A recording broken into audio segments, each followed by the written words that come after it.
Hello and welcome to our Midday Report here on TVP World. My name is Diana Skuijns. European leaders failed to meaningfully move forward on a 140 billion euro reparations loan for Ukraine at a crucial meeting on Thursday in Brussels. Despite the setback, European Commission President Ursula von der Leyen believes she can win over the capitals with a stronger pitch at the end of the year. We're now going live to our EU correspondent, Angela Skuijns, who is in Brussels. Good afternoon, Angela. Now, you're there. How does von der Leyen plan on persuading her no-sayers that this is a good and legal idea in December? Good afternoon, Diana. So the devil is in the details. It's up to the lawyers and the legal experts at the European Commission and at the European Council, where I'm reporting from right now, to figure out the legal proposal to convince the capitals as well as the prime ministers, such as the Belgian Prime Minister Bart de Wever, that this is a good idea and it won't land anyone in hot water. The European Commission failed to win over leaders from the 27 EU heads of state, predominantly, as I mentioned earlier, the Belgian Prime Minister, who laid out his list of demands on his way into that meeting on Thursday, as well as on his way out. He said there was no clarification on whether this was a legally sound pitch and whether it addressed his most pressing needs. This spans the mutualisation of the risk as well as guarantees so that if Russia wants the money back, it won't only be Belgium footing the bill. The European Commission President Ursula von der Leyen conceded that at the moment we're at a bit of a standstill, but she hopes to move the file forward, at least for the end of the year. This is a topic that is certainly not trivial. It's very complex, and therefore we discussed it, but it was also very clear that there are points to be clarified and to have a deep dive and to work more on them. European Commission President Ursula von der Leyen speaking there about the big pitch to give Ukraine a 140 billion euro reparation loan based on the cash proceeds from frozen Russian state assets, most of which are held in Belgium at the financial institution Euroclear. The Ukrainian President Volodymyr Zelensky was in the Belgian capital on Thursday, calling on his allies to move forward with this plan that Ukraine will use the money to purchase European weapons as well as Ukrainian-made weapons. He is in London on Friday for a coalition of the willing meeting where he hopes to bring this matter forward. There'll be a press conference at roughly 6:05 British time where we're hoping to hear a better outcome regarding this ambitious proposal. We will be keeping an eye out on that later on today. Thank you so much, Angela Skuijns, coming to us live from the European Council. The European Union hit Russia with its 19th sanctions package on Thursday. These measures include a total ban on Russian liquid natural gas by 2027 and sanctions on major importers of Russian oil like China, all the while Washington slammed two of Moscow's largest oil companies with their own sanctions. The 19th EU sanctions package against Russia was warmly welcomed. We are seeing on many fronts already that the sanctions do have an impact. But we also still need to close the other remaining loopholes.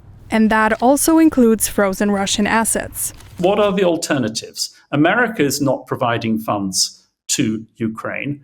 Either the Europeans are going to have to find more money from their own national budgets, or they have to see Ukraine being defeated. The US administration slammed Russia's two top oil players with sanctions. They bring the full weight of American financial and economic and legal power against anybody who deals, or any company that deals with either Lukoil or Rosneft or any of their subsidiaries. This could be the answer to Volodymyr Zelensky's call. Corporations, Putin's INE, Sokol, and Russian oligarchs, and the entire state system. Thousands of influential people in Russia must clearly feel and understand that Putin and this war are a deadly threat to them. There are more messages coming out from Ukraine on the importance of using frozen Russian assets to aid Kyiv. Without this money, we just can't buy weapons. They will be used to stop Russia from attacking Ukraine and Europe. So I think this is the right decision to make. I hope it will be made in the nearest days or weeks. Polish Prime Minister Donald Tusk set a timeline following Thursday's meeting in Brussels. It would be too early today to say that Belgium and Luxembourg have been convinced 100% to use frozen Russian assets, but there is clear progress. In December we have an assembly of the European Council, and the decision should be made then, yes or no. It remains to be seen how these new EU and US sanctions will affect the Russian economy. But the first effects were already seen in China. Beijing's state oil majors have already suspended purchases of seaborne Russian oil. In India, the sanctions are expected to hit several refiners directly tied to Russian oil supplies, with New Delhi and Beijing expected to turn to other suppliers. Tensions are running high in the Polish port city of Gdynia. Local officials are warning that the city has become a target of Russia's hybrid war. Earlier this month, police have detained a 42-year-old suspect accused of setting fire to cars with Ukrainian license plates and later found explosive-making materials in his apartment, raising fears of more planned attacks. Our reporter Aisha Abache is in Gdynia with more. We are in Gdynia, Poland's Baltic port city, where the local authorities are calling on the government to strengthen the police forces. They are saying that Gdynia is becoming more and more the target of Russia's hybrid war. So the warning follows a series of anti-Ukrainian attacks, several cars with Ukrainian license plates set ablaze, and an attack on a restaurant with the Ukrainian flag on display.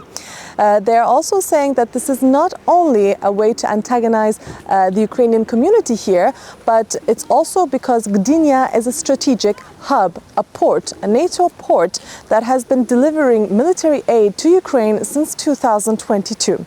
Now, we will be speaking to the council members who have co-authored this resolution for the government, and we will also be speaking to the local police to know more about the situation. For now, stay tuned to TVP World. This is Aisha Abache reporting from Gdynia.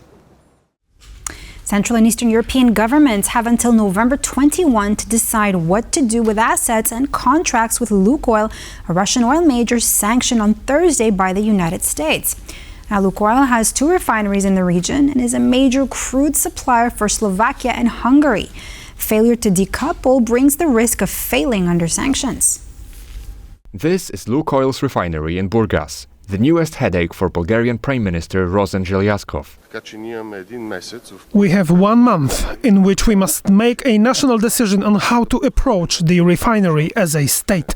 Selling the refinery is seen by Bulgarian politicians as one of the options. The sooner Lukoil is relieved of the Burgas refinery, the better, because it is part of Russian influence. A similar problem is faced by the Romanian government, where Lukoil has another facility, but finding a buyer in 1 month amounts to a fire sale. Will it be possible to sell the refineries in Bulgaria and Romania?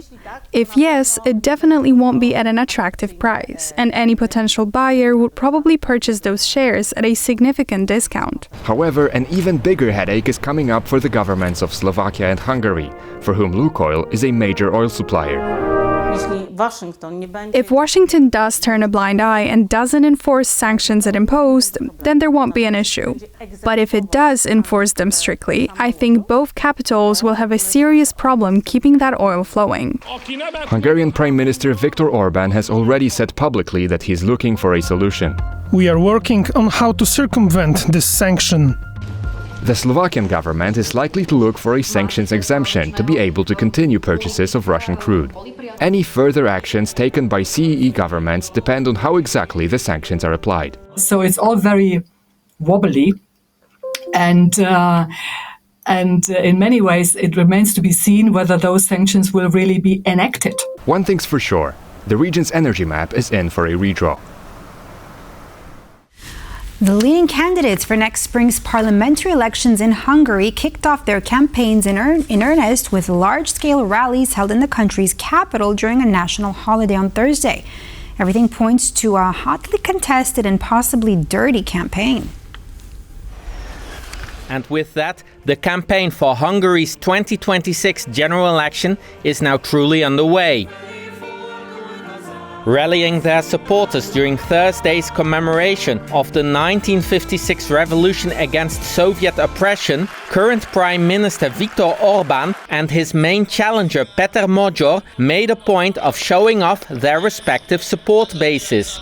In recent months, Magyar's Tisza party has held a consistent but narrow lead over Orbán's Fidesz in most independent polls. But it's not certain that lead will hold, considering the substantial financial resources Fidesz has at its disposal. I fear also that if the lead remains, that Orban may then try to falsify the elections. That would be no surprise to me in view of his previous behavior, both domestically and also in foreign affairs. Magyar's challenge to Orbán truly took off late last year, with polling showing growing discontent about cost of living and Fidesz party nepotism being the main drivers behind his success. Magyar left Orbán's party himself in early 2024, when a scandal broke out around a presidential pardon for a childcare facility deputy director involved in the cover-up of sexual abuse by his Fidesz-aligned superior. Magyar also fiercely criticized his opponent's close ties to Russia and its leader, Vladimir Putin. That politician who once demanded Russian troops leave Hungary is now the most loyal ally of the Kremlin. Orbán, meanwhile, is poised to extend his 15 years of government by at least another 4. His platform involves warding off what he sees as foreign influence, especially from Brussels and NGOs. His government has been a vocal critic of Ukraine, claiming Kyiv is mistreating the Hungarian minorities in the war-torn country's southwest. Some experts point out that such rhetoric is most likely to deflect attention from domestic issues faced by Hungarian voters. However, he's doing it in a rather smart way, because he also speaks to a certain common Hungarian sentiment of wanting to return to the great Hungary. Orbán himself explains his pro-Kremlin policies as an economic necessity, as well as a peace promotion effort. Brussels decided to go to war. The pro-war countries already formed a war alliance with inimitable elegance, calling it a coalition of the willing to send others to their deaths. He even offered Budapest as a venue for a proposed, but ultimately canned, meeting between US President Donald Trump and Russian leader Vladimir Putin. Orbán really very much wanted to have a summit, what he called a peace summit, and he hoped that that would help him. And both Putin and Trump are supporting Orbán at the domestic level. With the elections expected to be held in April next year, there is still a lot that can happen. For TVP World, Michiel van Blommestein. Fuel and heating costs may not rise significantly in 2027. Leaders of European states directed the European Commission to rethink the ETS2, basically an emissions tax that was supposed to go into force that year. Polish Prime Minister Donald Tusk called this a win for Polish diplomacy. The European emission tax will undergo a revision. The Polish Prime Minister says that it's a success for Poland, where 1/3 of households still uses fossil fuels for heating. We were the first to warn against the dramatic consequences of exaggeration and green ideology. The European Commission now has to redo the ETS2 system in a way suggested by the European leaders.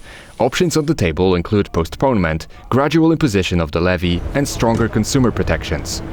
The Polish Prime Minister says that the revision opens the door to discuss all of Europe's green policies and their influence on Europe's competitiveness. This is a very serious, positive step in the very difficult work of repairing what our partners in Europe and our predecessors have previously damaged. One of European Union's ambitious environmental goals is to achieve full climate neutrality by year 2050. And that completes this edition of our Midday Report. But don't go away. Do stay with us here on TVP World. I'm Diana Skuijns. Thanks for watching.